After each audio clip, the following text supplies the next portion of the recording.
Bienvenidos a todos. Thank you for coming this evening.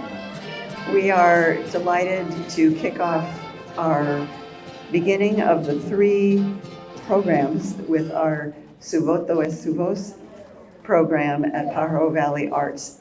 And tonight we are very fortunate to have a group of women who have been influential not only in Watsonville but far beyond Watsonville. I think what we want to share here this evening is the work that women back in the late 70s and early 80s did to get us ready community-wise to have the redistricting lawsuit. One could say that also the result of the organizing was to establish the South County Action Coalition. Out of that came a lot of things. We were able to get full clinical services from Planned Parenthood. We were able to also to work with Dr. Mike Alcalay, and out of that work for the free clinic, we were able to get Salud para la Gente. The other thing that came out of this organizing was full services, domestic violence services, and that was the establishment of Defensa de Mujeres. I graduated in 1978 from the University of California, Santa Cruz, and I realized that I was a different person as I graduated. I've been inspired by history that taught me to dream a different world. Pedro Castillo and Frank Bardacke were teaching farm worker and Chicano histories of struggle, which were revisionist histories, very new at the university. Marge Franz and Barbara Epstein were teaching from the left and taught me to see history from a different standpoint. Art Pearl taught me that I could change the world from the inside of schools and classrooms. Many friends I worked with in Watsonville had similar experiences coming from the university in community studies and ethnic studies. I came to Watsonville from Texas. We came here in the 50s because we were going to earn enough money as migrant workers to go back to Texas and buy school clothes. And when we lived in Texas, I went to school, to a segregated school for my first 2 years. And luckily enough, we were a large family, a family of 7 children and my parents. And we couldn't afford to go back. So we ended up staying here in Watsonville and for a very long time lived at the Apple City Court, which is right on before you cross over to Monterey County, the Pajaro Bridge. And my dad lived there he lived there for 50 years. And of course, we got married and moved away. But anyway, so that's where I grew up with many kids walking to Lynn Scott School, where I was bused to T.S. McQuitty. T.S. McQuitty, where there were no brown children at the time. I remember, I said, first I'm with all brown kids, and now I'm the only brown child in this class. And I remember being bullied, cooties, the N-word, just for a long time. And then I started bribing them with candy. I would buy candy from La Flor del Valle before I got on the bus. And then we would all be friends. Then we would play together. Then they would invite me to their birthday parties. And I would walk from 21 Main Street to Martin Alley area to go to birthday parties. And that was, my other sisters went to little mixed schools like Radcliffe and Lynn Scott and Minnie White. But that was, I was a kid. And I learned to be in the mix and enjoyed living in those two worlds. I'm humbled to have this opportunity to be here before you, because as I look out into the audience, there's just so many of you who can and should be up here. Marcia Rincon Gallardo, Celia Organista, Rebecca Garcia, Ana Ventura Fares. I also want to take the time right now, as taught to me by my friends and my colleagues, to honor and acknowledge those whose lands we sit on. And that's the Ohlone tribe, who lived here for thousands of years between San Francisco and Monterey Bay, and whose lives were decimated by genocide and diseases that came with colonization. I also want to honor those who came before me, those whose spirit fans and fuels my fire. We as Raza are descendants of tenacious people who persevere, who are resilient, and who, despite the circumstances, continue. We come from a legacy of human will. We're warriors. We were warriors at the time. We continue to be warriors. It's a pleasure to be here. I was in Watsonville during a very dynamic period of time between 1976 and 1980. I was the East LA kid who somehow wound up in Watsonville. I had actually attended San Jose State, and after I received my BA, my first job was at UC Santa Cruz with the EOP in Educational Opportunity Program. And then what happened is I worked there for about a year, and then I fell in love with a Watsonvillian. Shall I tell them who? Yes. Okay. All right, this could be a soap opera right there. Mario Caravarin. So he was the one who said, "Why don't you come to Watsonville? We'll do great things." And as many of you know, he and his family owned and operated the Mona Lisa Cafe. In order to be here, I applied for some positions, and I received a position with La Coalición. I was an education advocate for the migrant program for La Coalición. And that is when I tapped into this very vibrant, and actually now that I look back at it, radical community of activists that had already been here. And I think we can all agree that the activism in Watsonville, there must be some kind of vortex here because it goes way back. I couldn't be with you tonight, but I'm here in spirit to celebrate with you the amazing organizing and work accomplished by the Latinas in Watsonville in the 1980s. Thank you, presenters, for being here tonight to represent so many women who were in leadership and mover roles. I believe it was the Latina leadership of that time. I look back and recall seeing Marias, Raqueles, Shirleys, Blancas, Marcelas, Patis, Glorias, Barbaras. The list goes on and on with all their energy seeking change, justice, funding, expansion of services, resolution of community issues in education, housing, youth, women's service, etc., etc.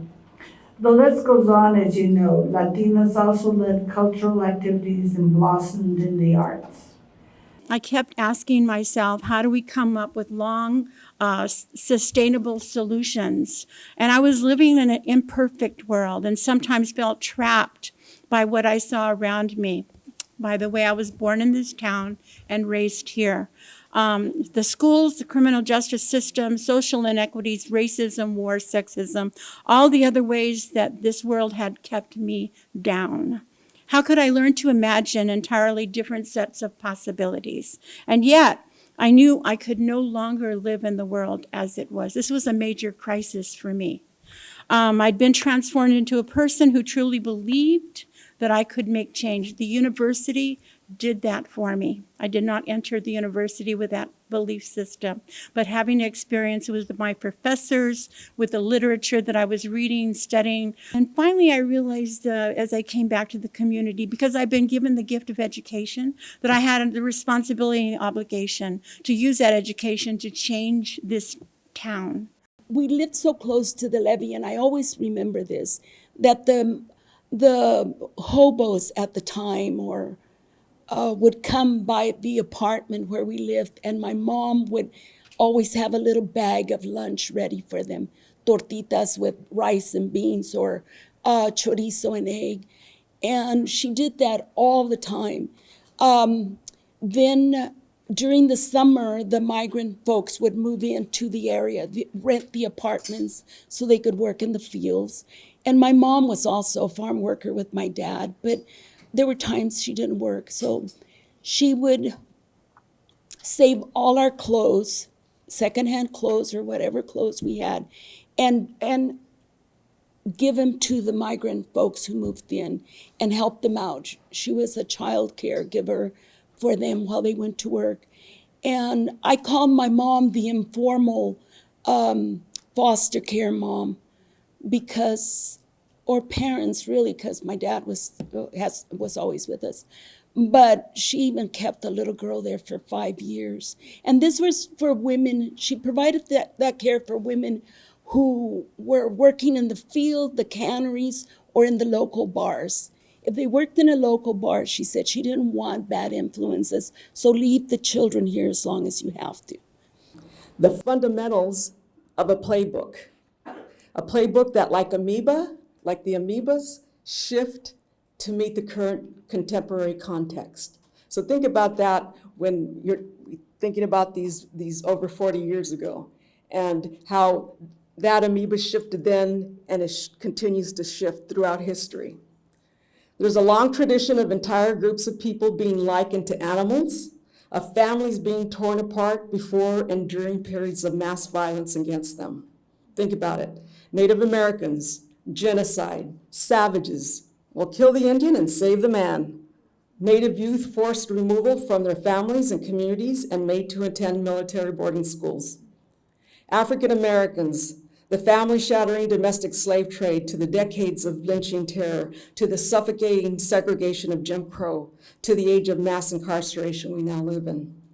Latinx and immigrants, displacement, colonialism that tore families apart, the terror of lynching. Wetbacks, we were made to work near the ground in back-breaking positions with a short hoe because genetically we were prone to do so. Current euphemisms, code words, dog whistles, such as MS-13.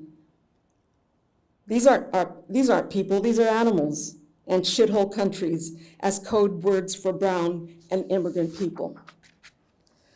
So those policies and practices in play in this county, particularly here in the Pajaro Valley, were part of that playbook.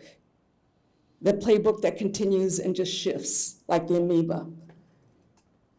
I'm not a native of this area, but have lived here for the last 43 years.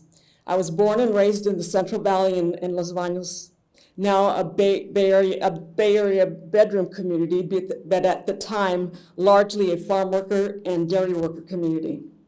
It was the conditions of my youth that prepared me for this trajectory that you're hearing about here. There was a lot of interesting conflicts going in at the time. I think it's important to understand that when you're working in the community and you have a lot of competing visions, there are conflicts that arise. And I remember La Coalición had pretty much attracted a lot of criticism in terms of some of the things it was doing or not doing perhaps, or how it was doing it. So, but it was a multi-service organization that had its tentacles in various aspects of the community, and it was in the process of change itself.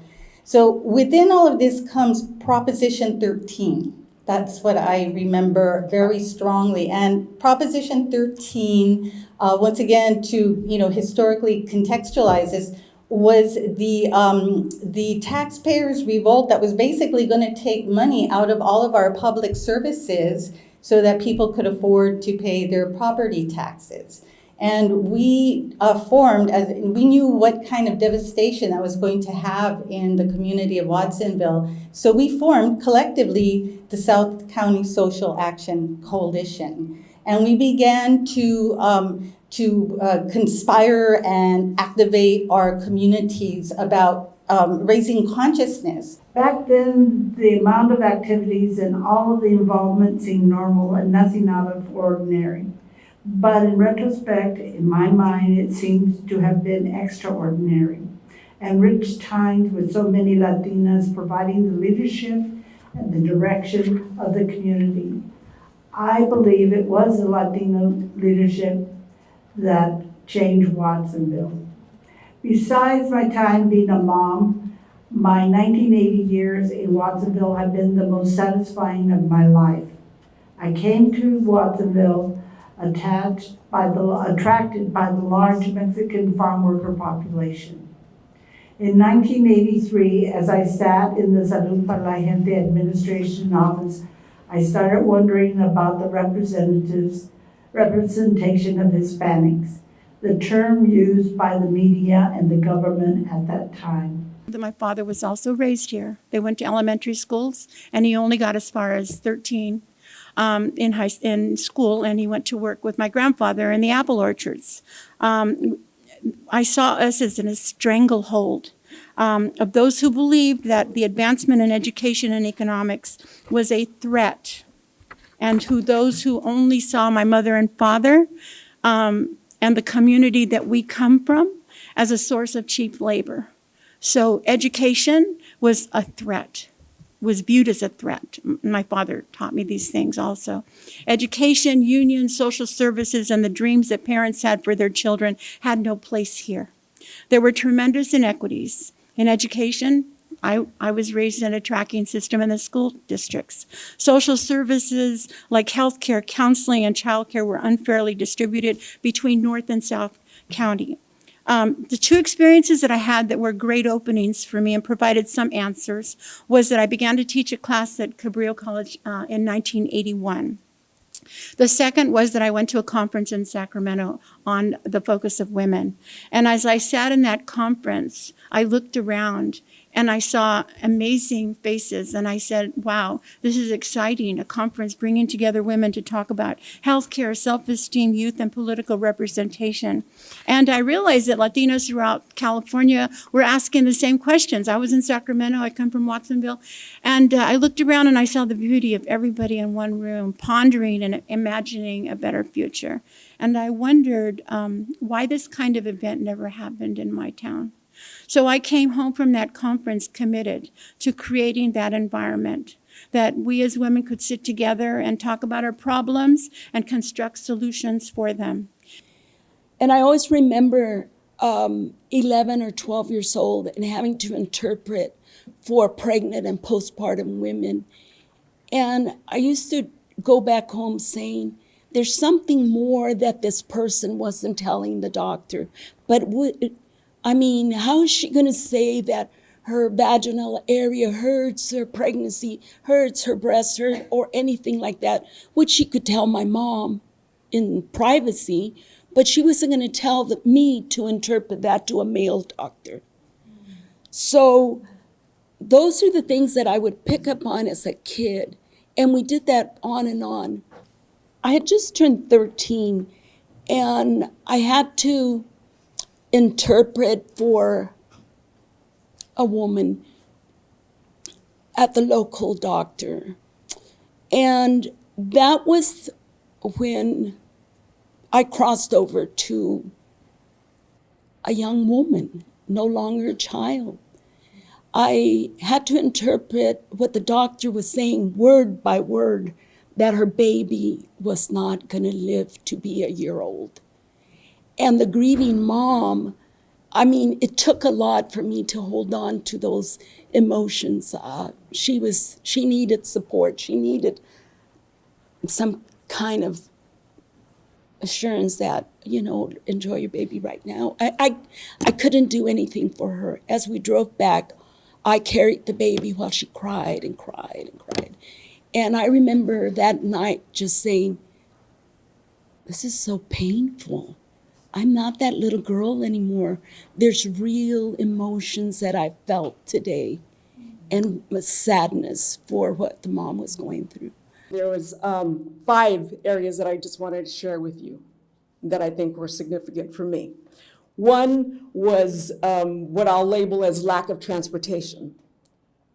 I grew up on the other side of the tracks, and that's for real. And there was no transportation where we lived, and my mother didn't know how to drive. My father was a migrant farm worker and would travel from Los Baños always to Yuma on a yearly basis, and so we were there alone. So there she was walking with her kids across the tracks to get to whatever services we needed to get to. And I liken that to present day, again, historical competency and contemporary history. When you look at the juvenile hall, that can very easily be on the other side of the moon, and where families who were torn away from their children, and as their young people were sitting in cages, needed to take 3 buses to get up to the juvenile hall, and to get there, to be in court by 8:30 in the morning, and to be dropped off at the bottom of a hill with no sidewalk, and when it's raining, where the water is going down. I found myself enamored of being part of a community where I could actually go talk to the mayor, where I could go talk to the head of Planned Parenthood or Food and Nutrition. It was happening at a time that the Chicano movement was very much just swirling, and it was the vortex of movement and activity, not just in Watsonville, but in the state, in the country. And there was a feeling of we can change things. We don't have to live agachados. We don't have to live with our heads hanging down. Whether we come from humble, backgrounds as farm workers or as working class city slickers who also get ignored in the cities, we have agency. And we were testing it, and that was the dynamic sense that was very much a part of that time between 1976 and 1980. On the city council elections had begun. I thought if Watsonville was made up of a majority of Hispanics, we thought 80 to 90%, how was it that we had no representation on city council or on the school board in 100 years? That was a big, big question for me. Not seeing any Hispanic candidates running for election, I decided to run for city council. As a complete newcomer and totally unknown, I knew that I didn't have a chance in hell to win. My only aim was that there would be an Hispanic presence in the election of 1983. I was totally green. So the second grade opening was teaching a class for Cabrillo and meeting a lot of women and talking with them.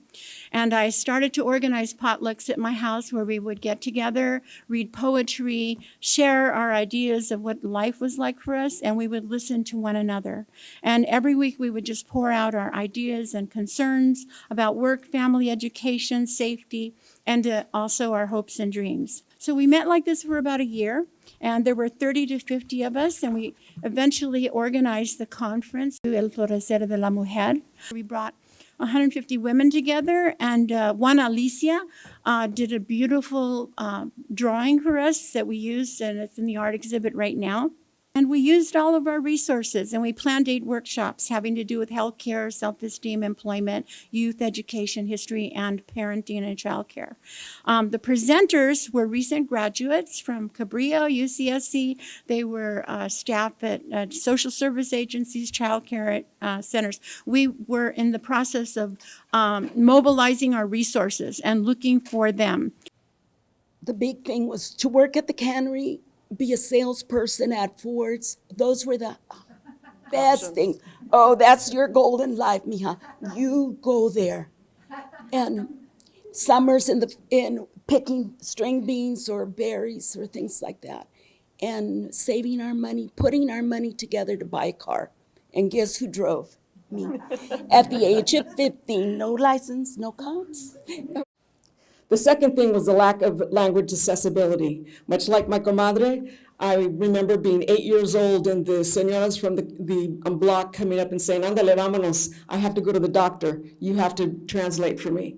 And as I think about it now, I'm thinking, geez, man, I'm just, gracias a Dios that nobody, was died or something happened, because what did I know about translating for medical purposes or any other purposes? So how would we convince people to go to this conference? Because this is not a town in 1970, 78 or 80, the conference took place in 82. This is not a town where you can get people to trust you and go to something that they've never been to before. So we began door knocking. We went through all the communities, all the neighborhoods, knocking on doors and talking to women personally and telling them about our great conference. And we went out in teams handing out flyers, talking to women about the events, and we placed ads in the paper and the radio. And Shirley Castillo went to the local television station, Spanish-speaking station, and we planned the conference at a Pajaro school, which was a local school where mothers were dropping their children off. We offered free childcare and raffles, and the event was free, of course, and we did everything that we could to make it a success. And from that day, I learned 3 things. Never say never. All things are possible. You just have to be willing to work hard and dream big and don't give up. And that's followed me. Number 2, you can't organize a community if you don't have a community. So we learned to be inclusive. Let people do what they do best and never be disappointed when people can't do what you want them to do. Remember that everybody was doing their best and make sure that everybody feels that they own the event itself. And third, if you really want to be successful, do not let any rock go unturned. Every door was knocked on, every type of media was used. All of us who expressed an interest were included and put to sharing our skills and to keep your ego out of the game. Trust. Change is inevitable and sometimes slow, but never underestimate the power of a dream or idea whose time has come. And for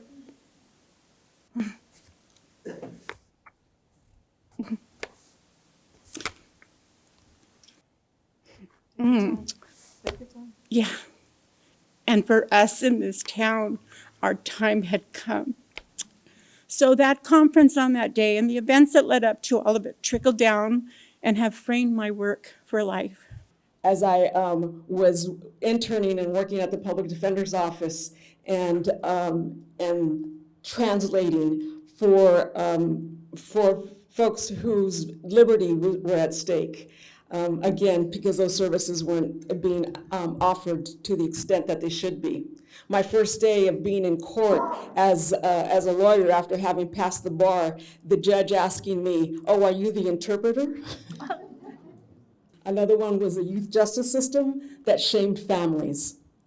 My brother was arrested and put into a detention facility in Merced County. The facility was approximately 45 miles away, absolutely no public transportation to get there. We were one of the fortunate families that my father had transportation to get there. This was for pot. This is for pot. This was for marijuana. So when you hear about the pipeline is real, because from there, the trajectory just continued to increase to the point where we lost my brother to what I call is the result of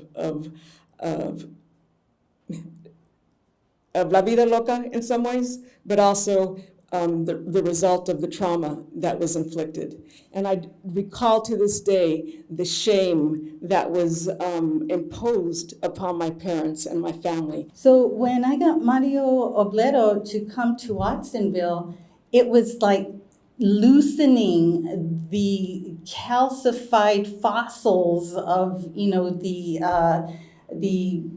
County Board of Supervisors, and we actually got, I think 4 of the, except for Marilyn Lidicote, came to the Watsonville hearing. And we had almost every organization in Watsonville came and spoke to the members, Mario Blero and all, and it was really significant that he was a Chicano who was very interested in rural areas in California, because he also knew that rural areas do not get the resources that they should be getting as well. So he actually helped become a catalyst.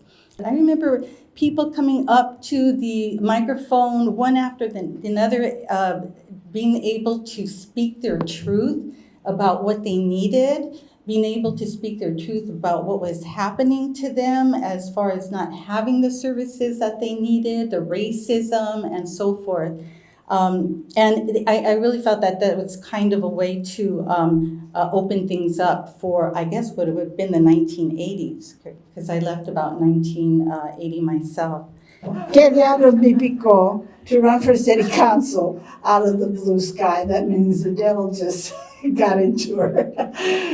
But luckily for our case against Watsonville at large election, Wanda House, Salud's attorney and legal support, offered and became my campaign manager. And luckily, she included every element of a well-run campaign. We had literature, pictures, posters, neighborhood coffees, fundraisers, voter registration drives, newspaper advertisement, you name it, we had it. When MALDEF accepted to represent the Hispanic community against the city of Watsonville in 1984, Joaquin Avila, MALDEF's lawyer, was handed a whole box of my campaign paraphernalia, which luckily I had saved. Our opposition could never claim that my campaign had been shoddy or incomplete or as reason for me losing the race. In 1985, I heard Willie Velasquez at the Southwest Voters Registration. Ladies and gentlemen, you cannot win elections. My ears reared up to listen intently. I was mad at first. Then Willie explained that the reason for losing was the at-large election system, and that election needed to be changed to districts or neighborhood elections. He recommended that we check the addresses of our current representatives. I came back to Watsonville and immediately mapped our city council members' address. 5 of them, sure enough, they all lived in the same exclusive neighborhood. Only Vito Daradic lived in a different area of town. Then immediately we organized the group Watsonville Community Action, CAN, and held meetings to see what should be done.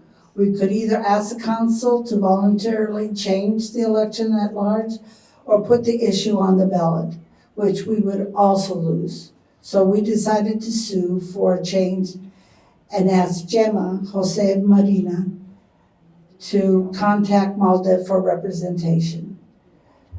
Watsonville had good demographics, lots of Hispanics, lots of people that had run for the local school board and city council. We could be successful plaintiffs, and MALDEF took us on. The rest is history. The health clinics would set up the Colisión as the clinic, like maybe once or twice a month. And I remember volunteering there. My job was to be an interpreter and also to present the pregnancy test to the women who were there. And I loved it. It was voluntary. I loved it. And that's where I got my incentive or my drive to do something to, we had little voices, but we did have voices, all of us. And I remember being hired at Planned Parenthood. And I thought, yay, half-time, big money. Wasn't really. We had a little office across from the high school, and I thought, this is great. But when people asked, well, what do you do? What kind of work do you do? I work for Planned Parenthood. I'm their outreach worker. The challenges that come in a little Catholic community, women don't want to talk about that. yet they probably would have if I had a back door where they could come in. But that was the first place. And then the following year, we had no funding except in Santa Cruz. So my apartment was my office. All those little high school girls would come over and we'd have little chit-chats. And then we started doing pregnancy tests. I liked that job because I used to like to go and talk to the women who worked in the bars, who needed information regarding contraception, STDs, and anything. And before long, a clinic, a family planning clinic, started up at the old hospital on, what is it, Montecito? No, Montecito. That was a long time ago. Down the street from my house. So we'd go sit there and we were counseling women on options they had to an unplanned pregnancy. We went on to form the South County Social Action Coalition, where we met weekly, about 50 of us, and we planned how to make changes with government, social services, and education. We took on the county commissions. Each of us was appointed Affirmative Action, Women's Commission, Children's Commission, Recreation Commission, Transportation Commission. I became a Children's Commissioner, and we opened new child care centers on 2nd Street right here. We made it accessible and bilingual. We opened food co-ops and started food and nutrition services. We addressed inequities in Planned Parenthood and domestic violence. We oriented Cabrillo College to begin to offer classes on weekends and here in Watsonville. And under small grants like the Southwest Voter Registration Project, we began knocking on doors and registering voters, which we are at again, right? So we started what is called resource mobilization, moving services to South County. And every 2 years, we ran a city council candidate who was a Latino, and every 2 years we lost. I worked on 5 elections: Angie Ledesma, Mario Carabarin, Cruz Gomez, Waldo Rodriguez, and Maria Bautista. And it was hard because we ran 5 elections with great hopes that we were going to win, and every time we did not win. And it is hard because it's difficult to withstand frustration and loss and still not give up. But we did not give up. And every time we lost, we proved and gave evidence that it was impossible. And this gave the leverage that the MALDEF suit needed. They couldn't have gone forward without those losses of those 5 elections. And my first introduction here into Watsonville was establishing La Academia del Arte Chicano de Aztlán. This was on East Lake, just down the street from East Lake and Main Street, in a warehouse. It was artists from UCSC. There was Carmen de Leon and Ralph, who painted the first mural at Radcliffe. Alex and Ray Romo, who helped paint the Mona Lisa. Javier Aguirre, who was a poet. What I recall is that we got tired of the lack of agency, the lack of responsive representation, of conditions that were so blatantly disparate, of the othering of brown people, particularly farm workers, immigrants, and disenfranchised youth. So what we had, as I thought about this, was not collaboration, it was solidarity. It was a commonality in sense of purpose and what we were trying to achieve. It's that type of carnalismo, it's that type of conocimiento, of always, as Rosie was talking about the meetings that we had, always breaking bread together, always eating together, the essentials of our historical, of where we come from. How we are able to go through these times of conflict and the times of achievement and then the times of disappointment that often come after that is by hanging together, and understanding that we can't make change by ourselves, that we have to do it with others, and that this is a collective challenge for us. But 40 years after, we see the results, but still, many of the issues still persist. Education, immigration, the treatment of Mexicanos, of Latinos, they haven't gone away. And I think in order to survive these things, we help each other to in gatherings just like this, which I really congratulate you for putting this together, because we're reconnecting and also we're reigniting our passion for social change. A group of us came together and we called ourselves Mujeres Latinas. And we organized in particular for housing issues and for farm worker women. At the time, there was a family over in Murphy's Crossing, and this is when the camps were much more deplorable than, I haven't been there out in a long time, but deplorable conditions. I remember picking up a family, walking along Riverside to get them to Murphy's Crossing, and a few days later, and this is, the mother was pregnant, the woman was pregnant, had died as a result of an electrical fire. These people were living in hovels in these tiny places. So we came together to do fundraisers to help pay for housing and to help women in those conditions. I remember doing a fundraiser at the YWCA where we made tamales and calling my mother, and there's all these people sitting at the YWCA and tables ready to eat. And I'm like, Ma, the tamales aren't done, but they've been cooking for it's like, you put too much water, they're soggy now. But it was, when Shirley talked about having no money, we made ways to have money because we're resourceful people. It made me feel stronger and a lot more active in the community. And we were louder. We were demanding. We worked on campaigns. We were talking big talk. The Social Action Coalition came together. The Pink House somewhere out there. That was the best thing that happened back in the 70s. And from that came the clinic. I wanted to be the manager. They brought some other person, non-Latina, and that's when when I noticed that there was a lot of support for us to have at least a Latina running that clinic. And it did happen. But I'd say it was thanks to the community, a lot of people who rallied behind and supported me on that. We also had the Summer Lunch Program, which was a vehicle for the development of youth leadership. We provided more than just free lunches, but also an educational and art component. The other area being health. You heard about Salud para la Gente. Well, food and nutrition services, which I think is not called that anymore. Community bridges, which many of us matriculated in.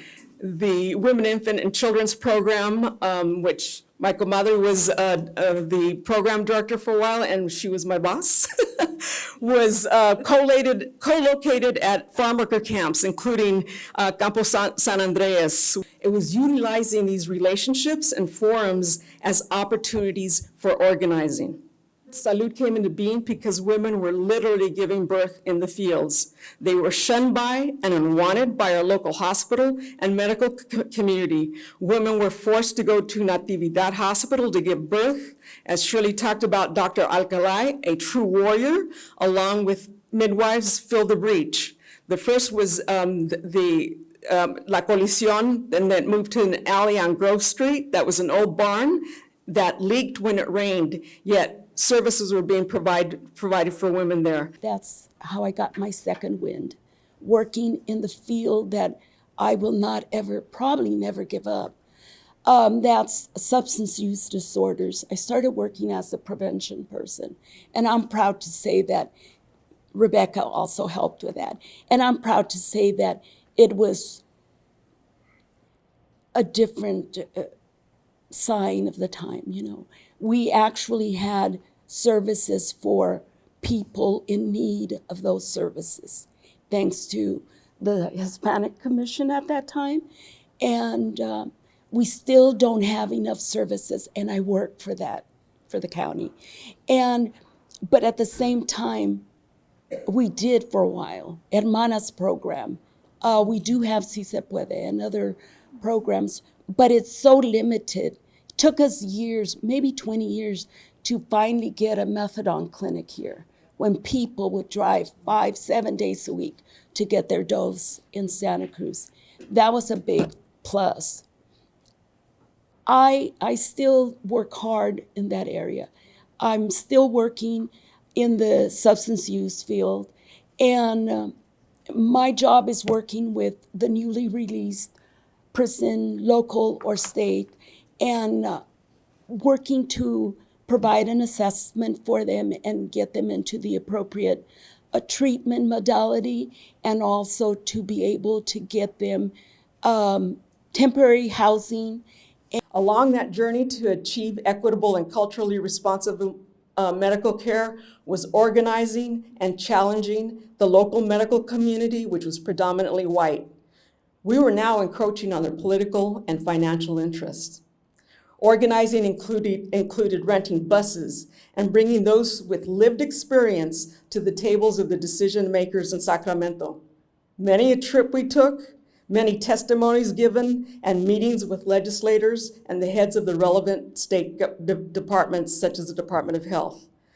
The lesson learned here is investing in community. Those most impacted can tell policymakers, this is what works, this is what doesn't work. The medicine is in those with lived experience. I don't care what institution it is, medical, youth justice, social welfare. And when I say investing, I mean taking the time to coach up on that particular system or issue, including the lexicon, so as to level the playing field as much as possible. Salud para la gente, as its name indicates, is a result of community. And challenging the local medical community was a study of privilege and institutional racism 101. The privilege that whiteness and wealth confers, the visages of colonization. We were tolerated at best and exploited in general. So I would say to you, strive for solidarity, leave your ego and personal agendas at the door, and move with the courage of your convictions. And remember, hope does not surrender. Gracias.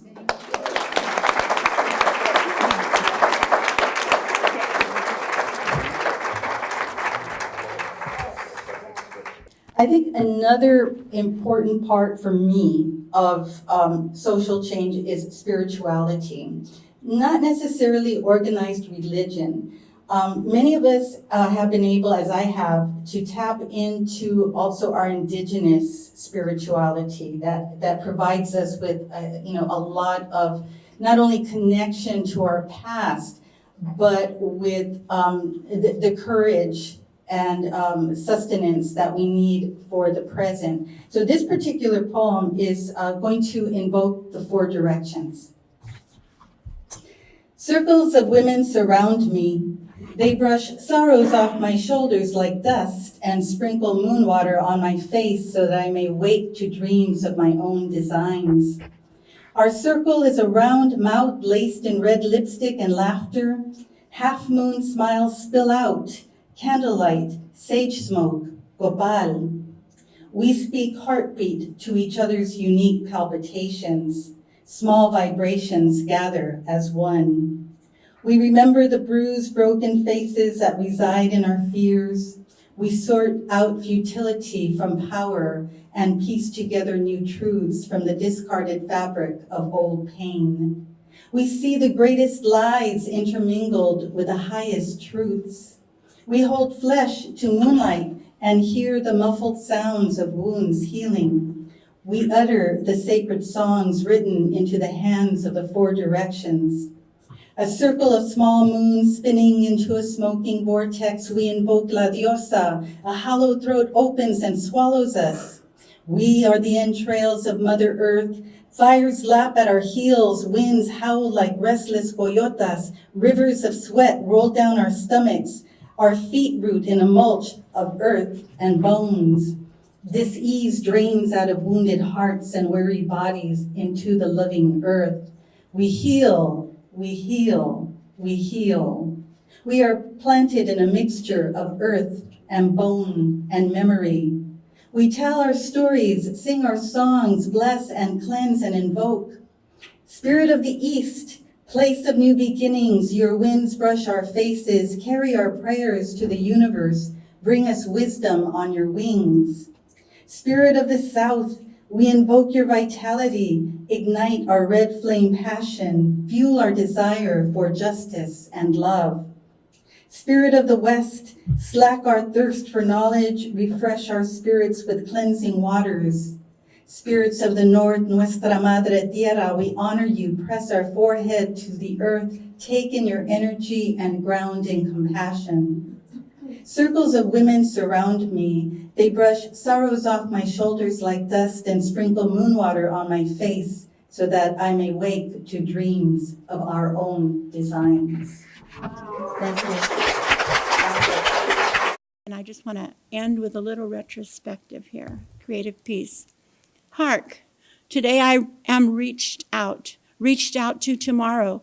The shadow ghost of death has no hold on me. I am flowing into tomorrow with love outstretched to many, those that I love and to the work that I love. Yesterday I was walking and I realized that I have been blessed to do what I do, to love who I am and to love those who I touch. Let me explain. I am the child of a farm worker who was the child of a farm worker. I was supposed to become a farm worker.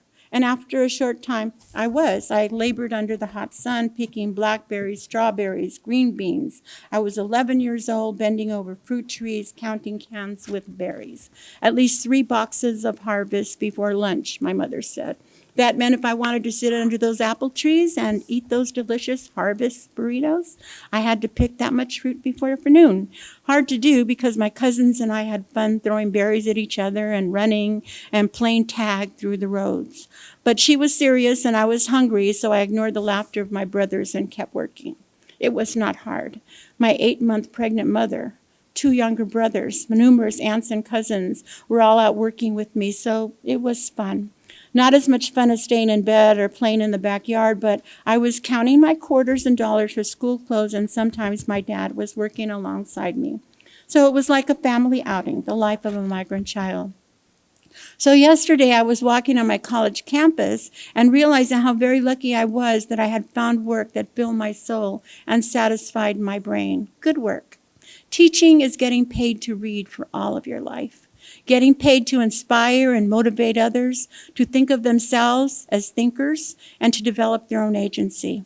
I felt truly blessed that for whatever reason, don't know why, but God had chosen not to let me stay out in that hot, sweltering sun, back bent, cramping, aching legs, eyes to the ground, counting pennies to nickels to dimes to quarters to dollars.